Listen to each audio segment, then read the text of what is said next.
बोलो बद्रीनाथ महाराज की, केदारनाथ महाराज की, बद्रीनाथ महाराज की, केदारनाथ महाराज की, हर हर।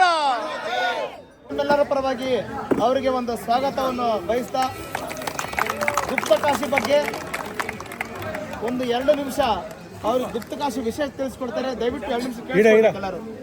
बोले काशी विश्वनाथ भगवान की जय. ಮಹಾಭಾರತ ಯುದ್ಧ ಆಗ್ತತ್ತಲ್ಲ, ಮಹಾಭಾರತ ಯುದ್ಧ ಆದ್ಮೇಲೆ ಅವ್ರಿಗೆ ಪಾಂಡವರಿಗೂ ಮತ್ತು ಕೌರವರಿಗೂ ಯುದ್ಧ ಆಗ್ತತಿ.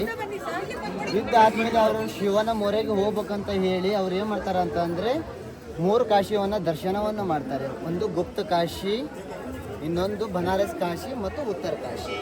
ಈ 2 ಬನಾರಸ್ ಕಾಶಿ ಮತ್ತು ಉತ್ತರ ಕಾಶಿ ಒಳಗೆ ಅವರಿಗೆ ದರ್ಶನ ಆಗಲ್ಲ ಪಾಂಡವರಿಗೆ. ಹಾಗಾಗಿ ಹಿಮಾಲಯ ಮಧ್ಯಮಂ ತುಂಗಂ ತಥಾ ರುದ್ರಾಲಯಂ ಶಿವಂ ಕಲ್ಪಕಂಚ ಮಹಾದೇವ ಸರ್ವ ಪಾಪ ನಿವಾರಣಾರ್ಥಂ. ಸರ್ವ ಪಾಪ ನಿವಾರಣೆ ಆಗ್ಬೇಕಂದ್ರೆ ನಾ ಹಿಮಾಲಯಕ್ಕೆ ಬರಬೇಕು ಅಂತ ಹೇಳಿ ಇಲ್ಲಿ ಹಿಮಾಲಯಕ್ಕೆ ಬಂದು ಬಹಳ ದಿನಗಳ ಕಾಲ ಅವರು ಏನು ಮಾಡ್ತಾರೆ ಅಂತಂದರೆ ಇಲ್ಲಿ ಅನುಷ್ಠಾನವನ್ನು ಮಾಡ್ತಾರೆ.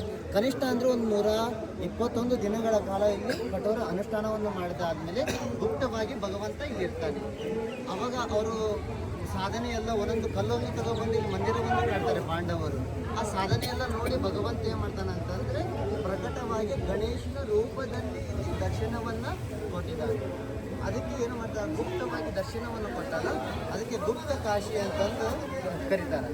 ಅದಕ್ಕೆ ಮುಂದೆ ಬರುವಂಥ ಸಮಯ ಸರಿ ಇಲ್ಲ ಅಂತಂದು ಶಿವ ಪಾರ್ವತಿ ಅರ್ಧನಾರೀಶ್ವರ ರೂಪದಾಗೆ ಅವ್ರಿಗೆ ಪಾಂಡವರಿಗೆ ದರ್ಶನವನ್ನು ಕೊಟ್ಟ ಮೇಲೆ ಗಂಗಾ ಯಮುನಾ ಇಲ್ಲಿ ನೀರು ಬಂತು. ಅದಕ್ಕೆ ಮಣಿಕರ್ಣಿಕಾ ಕುಂಡ ಅಂತಂದು ಕರೀತಾರೆ. ಅದಕ್ಕೆ ನೀವೆಲ್ಲರೂ ಇಲ್ಲಿ ಬಂದು ಭಗವಂತನ ಸ್ಪರ್ಶ ದರ್ಶನ ಮಾಡಿದ್ದಾರಲ್ಲ, ಅದಕ್ಕೆ ದರ್ಶನ ಸ್ಪರ್ಶನಾಚಯವ ಕಾರ್ಯಂ ಅಂತಾರ್ದ. ನೀವು ಯಾವುದೇ ಕಾರ್ಯವನ್ನು ಮಾಡಿದರೂ ಕೂಡ ನಿಶ್ಚಿತವಾಗಿ ಅದು ಆಗ್ತತಿ ಅಂತ ಹೇಳಿ ಮಾತನ್ನು ಹೇಳಿ 2 ಶಬ್ದಕ್ಕೆ ಭಗವಂತನ ಹತ್ರ ಪ್ರಾರ್ಥನೆ ಮಾಡ್ತಾರೆ. बोलो शंकर भगवान की, काशी विश्वनाथ महाराज की, केदारनाथ महाराज की. ಬನ್ನಿ ಯಾತ್ರಿಕರೇ, ಸ್ವಲ್ಪ ಮುಂದಕ್ಕೆ ನಮ್ಮನ್ನು ಕರೆದುಕೊಂಡು ಹೋಗ್ತೇನೆ.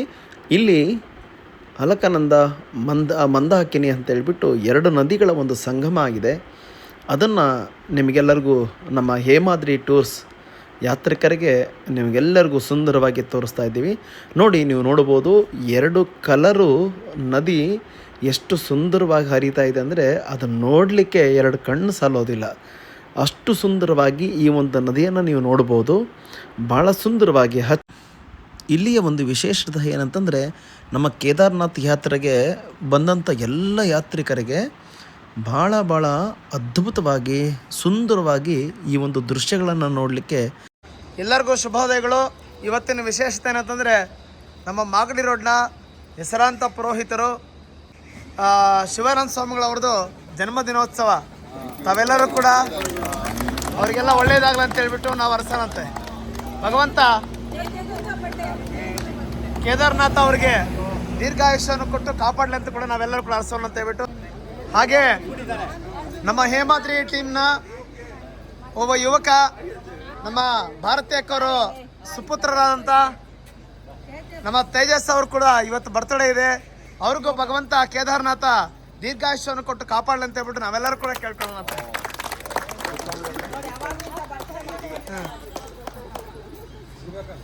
ಮನೆಯಲ್ಲಿ ಒಬ್ಬರು ಅಥವಾ ಇಬ್ಬರು 5 ಜನ 10 ಜನ ಜೊತೆ ಬರ್ತಡೇ ಮಾಡ್ಕೊಂತೀರಾ. ಇಂಥ ಒಂದು ಪುಣ್ಯ ಭೂಮಿ ಹಿಮಾಲಯ ಹತ್ರ ನೀವು ಬರ್ತಡೇ ಮಾಡ್ಕೊಂತೀರ. ನೀವು ಪುಣ್ಯವಂತರ ನೀವು. ಭಗವಂತ ನಿಮ್ಗೆ ಒಳ್ಳೇದು ಮಾಡಲಿ, ದೀರ್ಘಾಯುಷ್ಯವನ್ನು ಕೊಟ್ಟು ಕಾಪಾಡಲಿ.